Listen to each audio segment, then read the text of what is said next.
I would like to give you one more example before I end my speech. That for the past few months, those people who belong to the Indian subcontinent, and now it has spread internationally, you know of the issue of Sania Mirza. Have you heard of Sania Mirza? Wow, mashallah. See, everyone knows. Why? Because of the media. Everyone knows of Sania Mirza. Why? Because of the media. And the media gave her publicity. You know why? Why? Because she was a Muslim. Not only because she was a Muslim, because she was a Muslim and wearing clothes, skirts and shorts.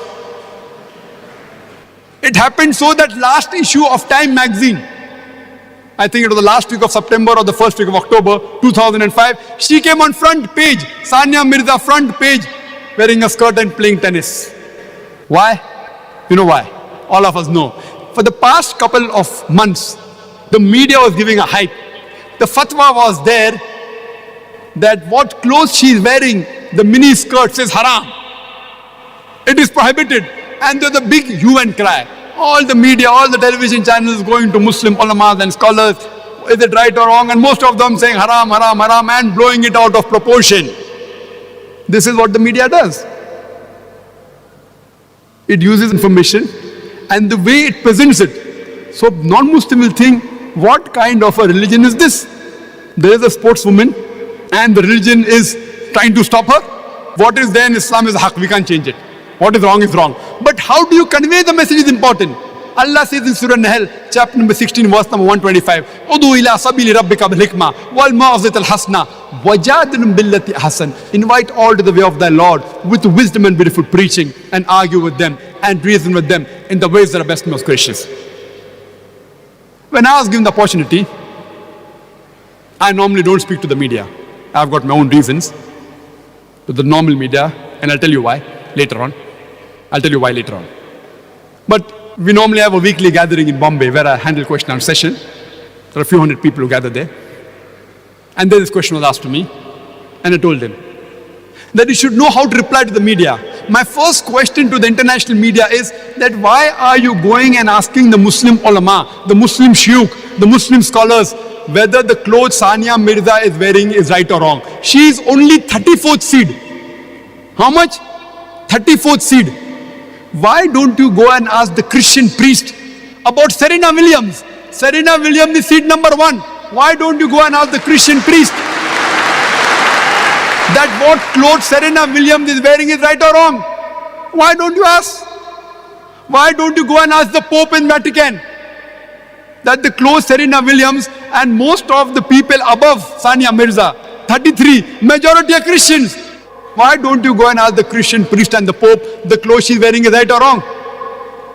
If you read the Christian Bible, the Bible says in the book of Deuteronomy, chapter number 22, verse number 5, the woman shall not wear clothes that which pertain to a man, and a man shall not wear woman's clothes. All those who do that are an abomination to the Lord.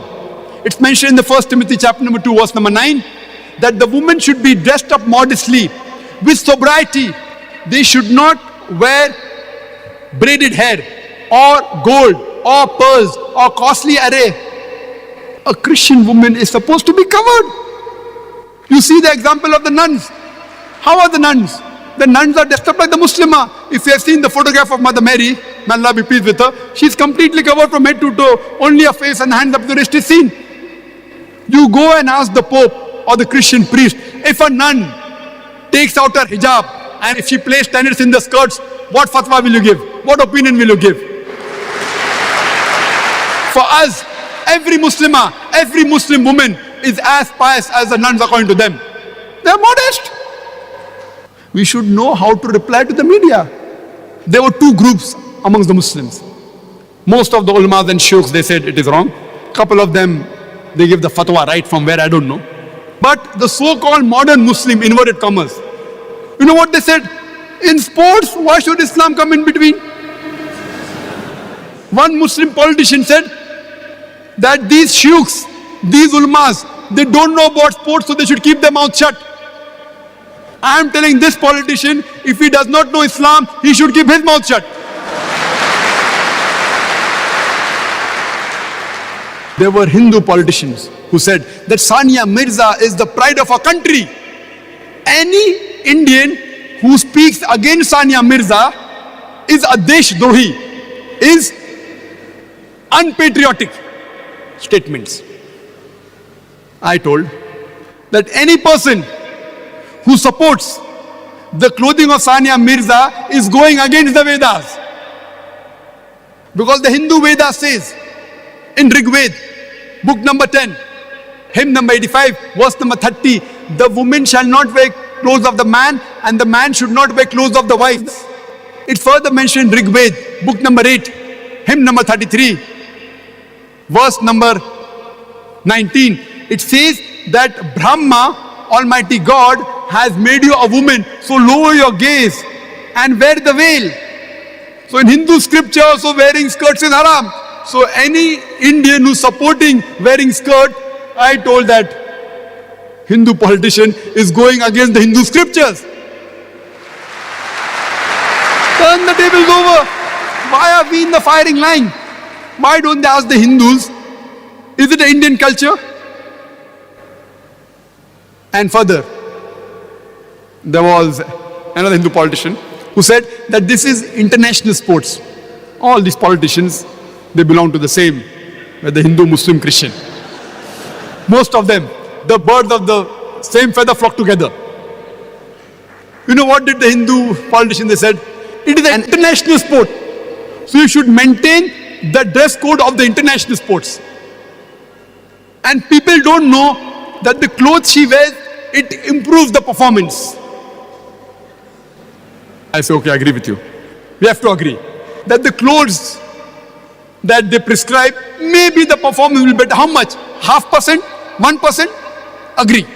Don't argue. But if we see in history, 20 years back, 25 years back, 15 years back, when women wore dresses while playing sports like badminton, they wore full dresses. Even today in Iran, women are wearing full dresses, wearing scarves and playing. Even if I agree with you that the performance is better wearing shorts, I'm asking the Hindu politician, tomorrow if beach volleyball becomes an international sport, will you send your daughter? Will she wear bikinis? Tomorrow if beach volleyball becomes an international sport, so will you send your daughter wearing a bikini to play beach volleyball? Will the Indian culture give you permission? And we have to agree that in swimming, people wear less clothes so that they can perform better. That there is the gents only wear a brief and the women they wear a bikini. But you have to understand and agree that if you wear no clothes, you will get the best performance. So will you prescribe the woman to swim nude? Why the double standards? You say no, that is immodest. So your modesty level is here, our modesty level is here. Where is the cutoff point is important. What is modest for you is not modest for me. So why don't you prescribe that in swimming, the men and the women, they should swim nude. It will improve the performance, but no. They have the modesty level. So we should know how to reply and turn the tables over. Unfortunately, we are like sitting ducks. We have made ourselves a laughing stock in the media. Coming to the question, how should the ulamas reply?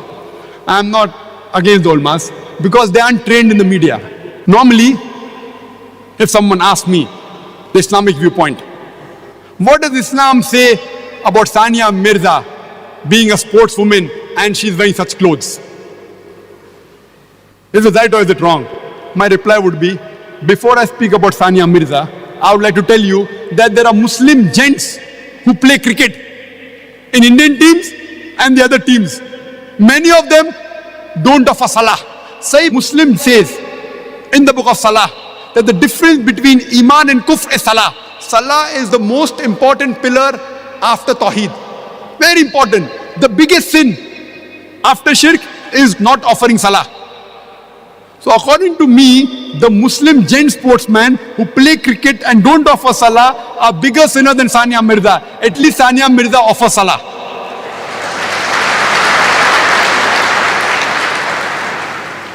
The Muslim actors and actresses, they do shirk on the screen, they are bigger sinners. I am not trying to defend Sania Mirza. I have to agree, the clothes Sania Mirza is wearing is against Islam. It is haram. But before I say this, I am diluting the effect. This is hikmah. I am diluting. The moment I say Christianity is against it, the effect gets diluted. Hinduism is against it, the effect is diluted. Judaism is against it, the effect is diluted. I am speaking about swimming. I am speaking about cricket. But then I give the answer, it is haram. It goes down their throat very well. Otherwise, they cannot digest it. I am saying that fine, at least Sania Mirza is offering salah.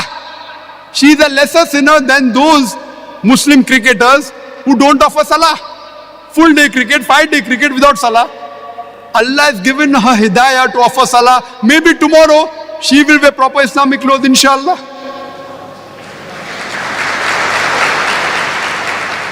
And the question whether she can play in a mixed gathering, that's another question. That doesn't mean I'm giving a fatwa, what she's doing is right. But we Muslims should know how to turn the tables over, how to give a reply with hikmah.